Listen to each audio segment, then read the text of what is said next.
Give a credit to United. I think they had a day where they didn't perform. Then you need to analyse the game and try to understand why. But does it not come down to the approach, though, that is set from the start, Patrick? I don't know if it's the approach. I don't know if the fact that they are in the top of the league and it's important for them not to lose the game, and maybe they stop playing the game to win the game. I felt that they are less aggressive going forward. There is a less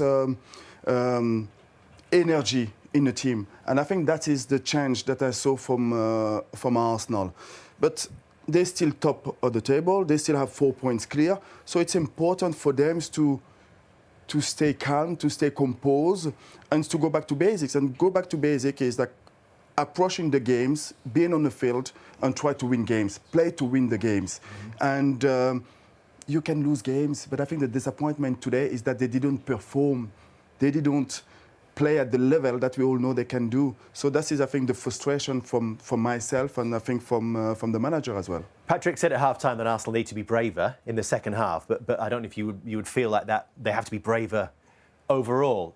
Do you think that they're going to have to change the way they go about things if they are to get over the line, Gary? I'm torn a little bit because I think after the Liverpool game earlier on the season, I think I said that they needed to take the handbrake off because I definitely thought that there were more attacking players on the bench that could have been used. But I think we ask for patterns and combinations, don't we, sometimes in teams? We ask... Arsenal it gets levelled at Arsenal that they're predictable.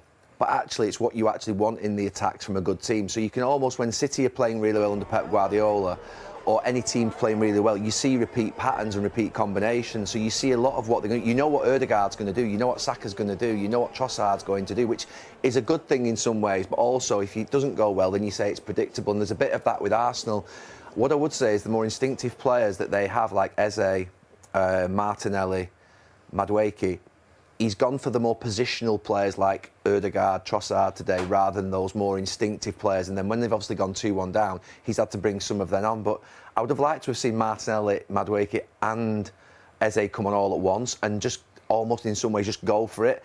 When he made the substitutions, I just thought there was still a little bit of Mourinho coming on, a little bit of Ben White coming on that I thought, could you just gone a little bit more and sort of just gone full-on spontaneity and be a little bit less methodical?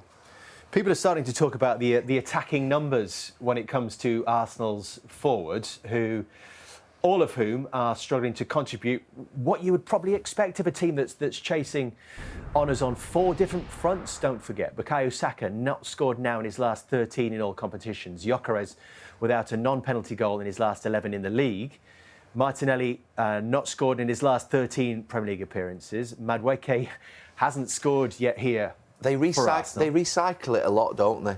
They get into position and then they recycle it quite a lot in terms of... That's the only thing I would say about them. When did they put the ball into the box? Nketiah did it for the goal. That's the only time. It's like they're overthinking everything, isn't it? But what do you think when you see that graphic? Well, that doesn't look good. But there's also a case where you don't panic. Some of your attacking players will go through spells like that. But if you step back and reflect and go... At the start of the season, this is the manager's job over the next few days. He's talking about the game during the week in the Champions League. Premiership is a lot different, obviously, the Champions League or whatever. Different competition, different mindset. They're top of the league in the Premiership. So that's the job, no players in the mindset. And these stats about players not scoring goals, but that can change quickly. Players, that's what happens. And obviously, they're very strong on set pieces. The big disappointment again, they've not turned up. They're giving up 3 goals. It's not like him. And 2 of them were absolutely brilliant goals. They gifted them one just before half-time. So I think he spoke well. And when they've had setbacks before, Liverpool earlier this season, they responded well. And they had a disappointment losing Aston Villa. And they responded well to that. That's the test of any team. So they're under pressure. They're at the top. They've been in brilliant positions over the last few years and they've come up short. So that might be in the back of their mindset. So that's where the manager and the staff will have to look at them and say, look, lads, keep calm, but when they are playing, and again, particularly the last 3 league games, it has looked a bit predictable. It's all about how teams set up against them, though. As you look at United today, they was in a low block at times, and they're finding it very difficult. Like Gary says, they're recycling the ball and can't find that killer pass. But they've scored 2 goals at home. Like, if you scored 2 goals at home and you're top of the league or you're one of the top teams, you still think two goals at home would be good enough to certainly get you a draw, and most times a win.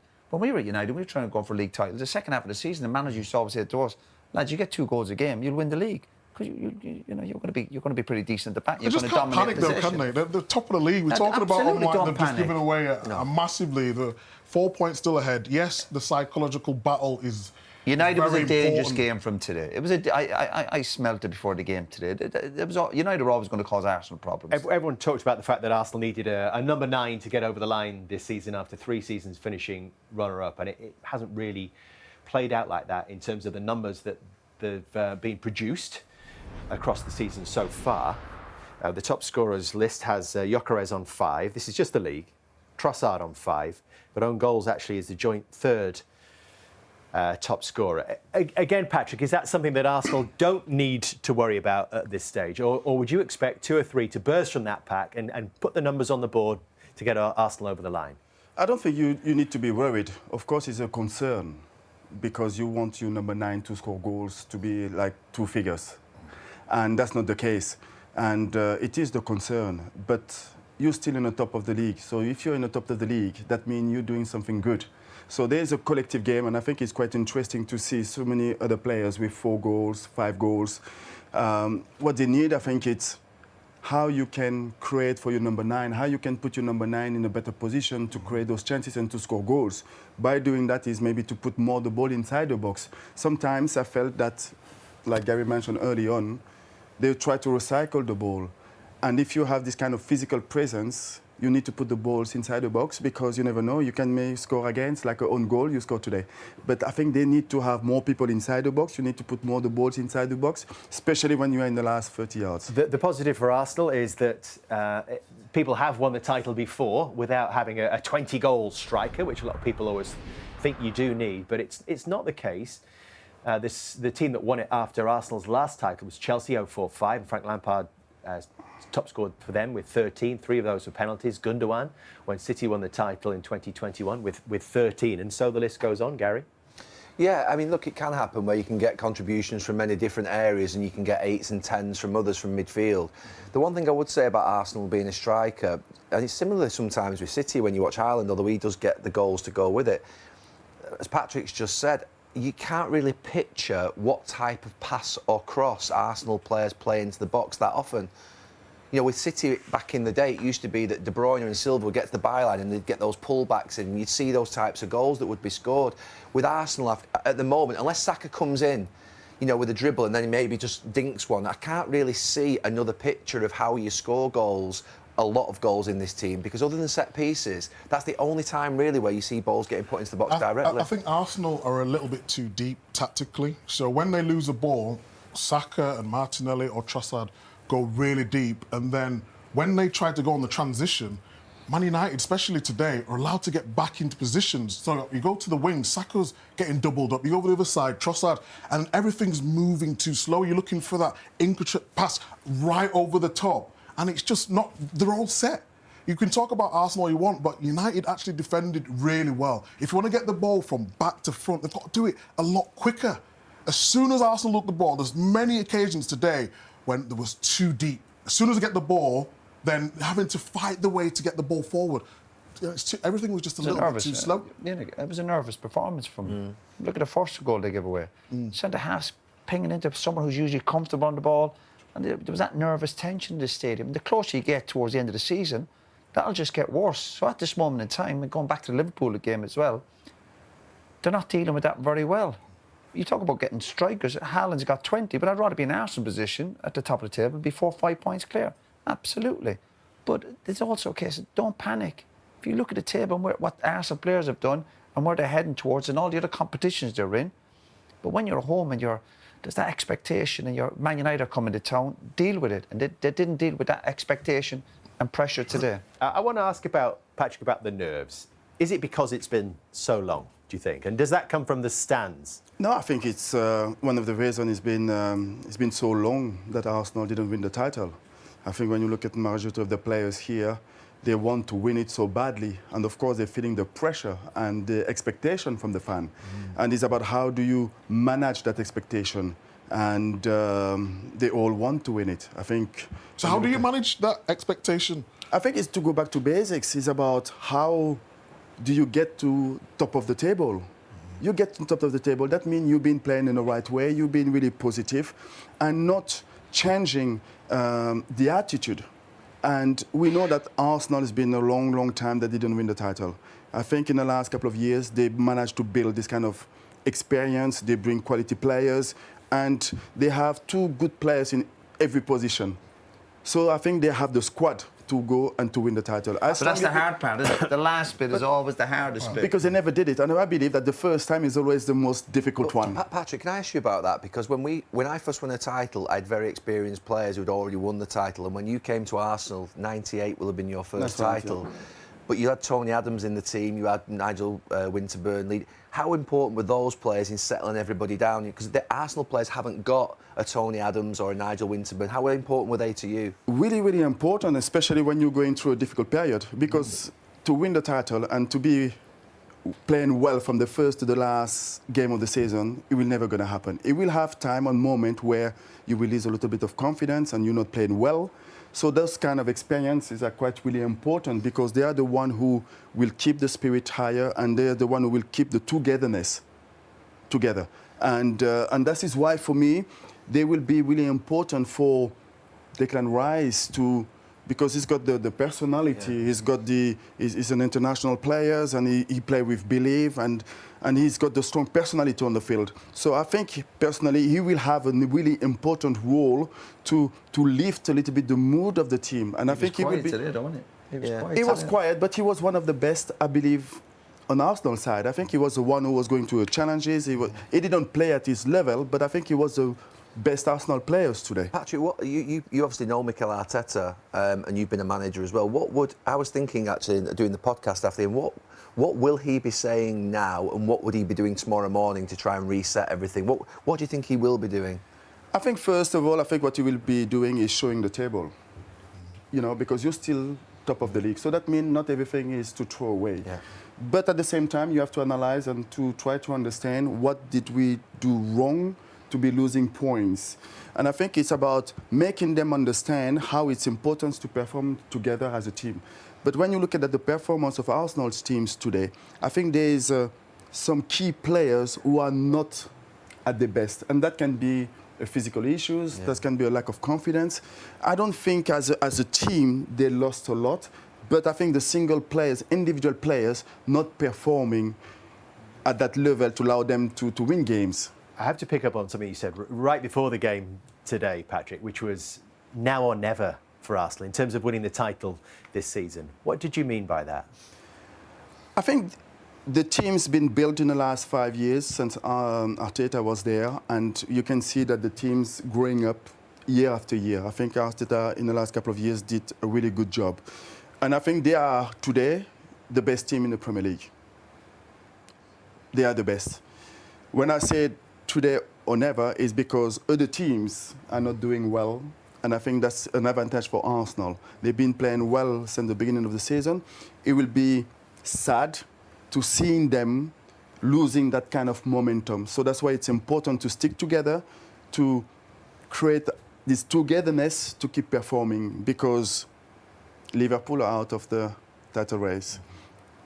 Chelsea, I believe, are still out of the title race. So it will be City and Aston Villa who can really challenge them.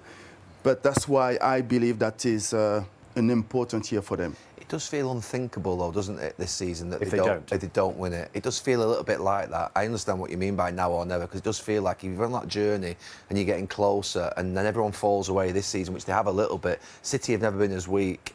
Liverpool have gone. Well, City go and get Semenyo and Mark Gay in their period of weakness. And look, they're the danger. City are obviously the danger. Does it matter how you win it once you get that trophy in your hands, Roy? No, because all forgotten? No, of course not. But on the back of your medal, it doesn't tell you how many points you won it by. It's just about getting over the line. And these are tests for Arsenal. And you're on about the manager. What will he do over the next few weeks for them? Because again, momentum's a huge word in sport. But they've got a little bit of room to obviously slip up like they did today.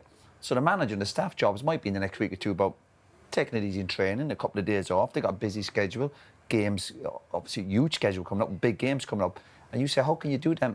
How can you take them opportunity to give them days off? You do it. You take a risk sometimes. You think, well, we should be in tomorrow. But the manager, Arteta, will have to look at his group and say, well, it's not necessarily physical stuff.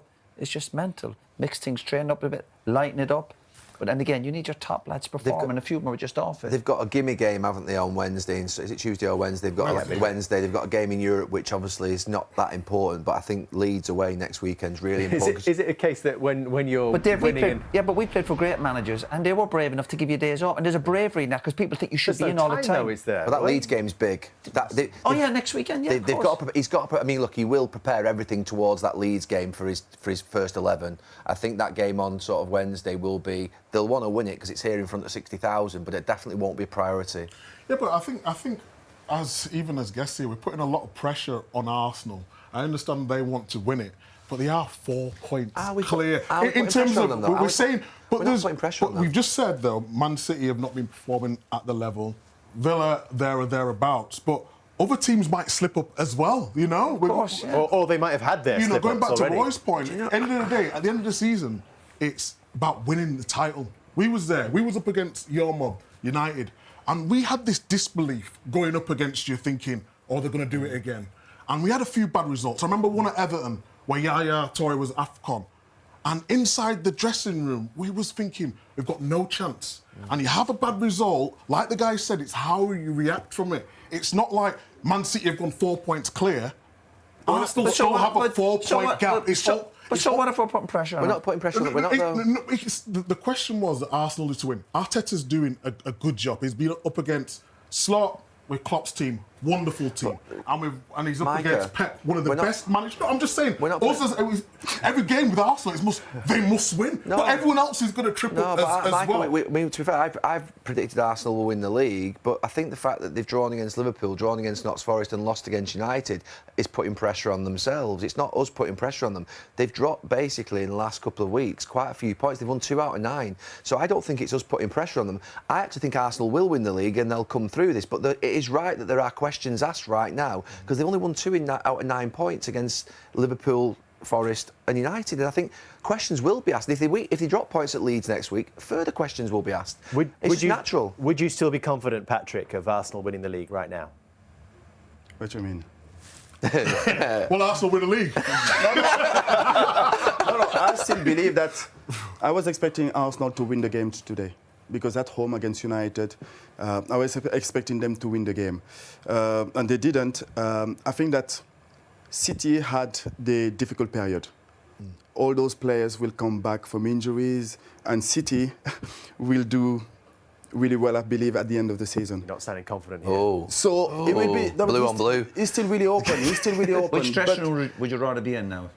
Which dressing room would you be with the group of players you think that will win the league? Arsenal, of course. Yeah. But who do you think will win it though, Patrick? If you were saying today, I think that Arsenal have enough. Even if I'm really disappointed about the performance today. I strongly believe that they will go to Leeds and they will win the game at Leeds. I think that Arsenal have enough to go until the end and to win the title. But obviously, if they don't win the game at Leeds, there will be more pressure, especially if City win the next game. And even then, we're talking about the question can we're talking change. about Arsenal going through a difficult spell. Yeah, Liverpool, they drew, but kept a clean sheet. The Forest game can happen. You're going to go through difficult spells. And only for 2 brilliant strikes, really, in the second half, they probably would have got something out of the game. So it's definitely a case of not panicking. And I'll still be thinking, Arsenal to win that league. Absolutely. Yeah, You've got to get through the sticky patch. That's part of being trying to win the league. You're going to go through difficult spells. Don't panic. But I think, I think they'll win the league as well. But until they win the league, there will always be questions about whether they've got the mentality to do it, because they've actually, to be fair, fallen at the final hurdle in the last 2 or 3 seasons. So they need to get over that line. I think they will, but there will be questions until they do it. What surprised me, Gary, a little bit, you thought I'd be really nervous with 5, 6, 7 games to go. Yeah. There's really tension here with the support. Every time there's a sloppy pass, the fans were, and there's still plenty of games to go. As if they're getting nervous too early. You know what I mean? It's going to get a lot worse. Yeah, but it was the same when we was going for league at Man City. It was the exact same. That was just you, Micah.